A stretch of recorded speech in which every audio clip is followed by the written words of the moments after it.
My favorite part of the camp is when we're in the woods and we find cool creatures like snakes, frogs, and deer. My favorite part of camp is going to the rockery and learning about turtles and seeing them. I love seeing the smiles on the kids' faces. I love when the campers come and they're so excited to be back each summer. I really love the campers and the excitement that they bring here. I love all the counselors. They have such great energy and they have so much knowledge to share with the campers.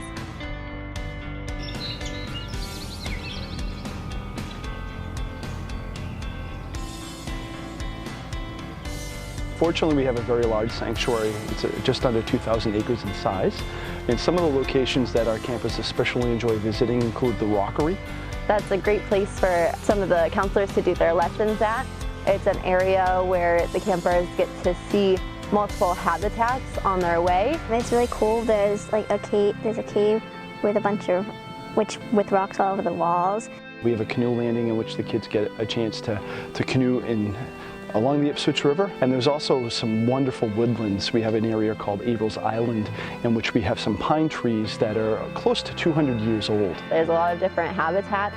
We have everything from a river to marshes to upland. We even have some ponds, and so the campers get a really great variety for when they go out on hikes. They have lots of different opportunities to do fielding and ponding and log rolling and see animals in all stages of life. There's so much different wildlife here. I've been here for 3 summers now, and even this summer I saw some new animals on the sanctuary that I've never seen before, and so that's always a really amazing thing to continue seeing and learning about new animals and plants. The Ipswich River was purchased by Mass Audubon in 1951.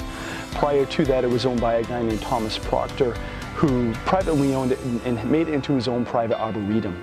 The camp itself has been going on since 1951, so we are actually in our 66th summer running Ipswich River Day Camps here in Topsfield. This summer, I'm happy to say that we have had over 655 campers joining us, which is the most that our camp has seen in its 66-year history. Some of the things that I think make our camp program special include, the property itself. Not everyone can go to a camp and have a 2,000-acre area to explore and to learn about nature. A lot of what we do is nature-based, of course, being a nature day camp, and so the kids will oftentimes go on daily hikes, and they'll go to these different habitat areas, places like vernal pools or fields or forests, the river, the rockery pond, and look for the animals that live in each of these habitats. And so it's very hands-on. The kids oftentimes will get wet or dirty or muddy, and then they get to explore and look at these creatures. The mammals program that we just did, the kids got to see, the gray squirrel, they got to see deer tracks, they got to see river otter scat. And so you never know what you could find out here. Canoe days are a lot of fun. We do canoe trips during a lot of the sessions. With the younger kids, it's a once-a-week thing that they'll get to go out on the canoe trips. The very first thing, though, we do is we kind of lay the groundwork for the safety parts of it. We make sure that they're all fitted for their PFDs, their personal flotation devices. We go over some of the basic strokes so they can learn how to move the canoe. Every canoe will have a staff person in it, but the kids also get to paddle the canoes, which is a lot of fun. We know we're not necessarily going to be going miles and miles on the river, so it's a nice relaxed way for kids to learn how to canoe. I like how in canoeing we see green herons, great blue herons. It's really cool. I like to wonder what's underneath us and if there's big animals underneath us. It's kind of magical because you can't get to these locations other than by canoe or kayak. That's a lot of fun. It's usually a highlight of the camp week, these canoe trips. This is the little Sowette. That is the smallest from around here. There are smaller owls, like elf owls. I don't know camp here at Ipswich River without Pat Bay being a part of it. She's been a presenter here at our Ipswich River Day Camps for over 30 years. I think it provides a really special opportunity for our campers to learn about Native American culture and lore. It's such a valuable experience. Heard the right answer. I heard it. What did you say? Oh, give her a big round of applause. Excellent, excellent.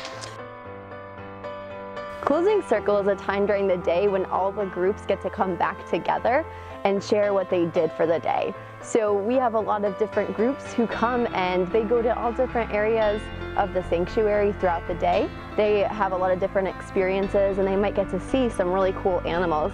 And so it's an opportunity for a child from each group to share what they did for the day so everyone knows what opportunities there are here on the sanctuary. So I work here year-round, and I can honestly say camp is one of my favorite times of year. The kids get to do things here that they just aren't going to have a chance to do in many other places. They're going to see wildlife up close.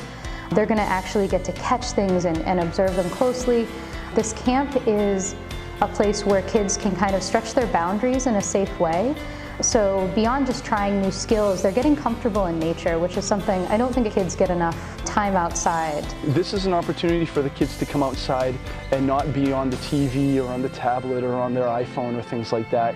This is an opportunity for them to unplug and just get to know what lives in their own backyard, and also allows them to fall in love with nature.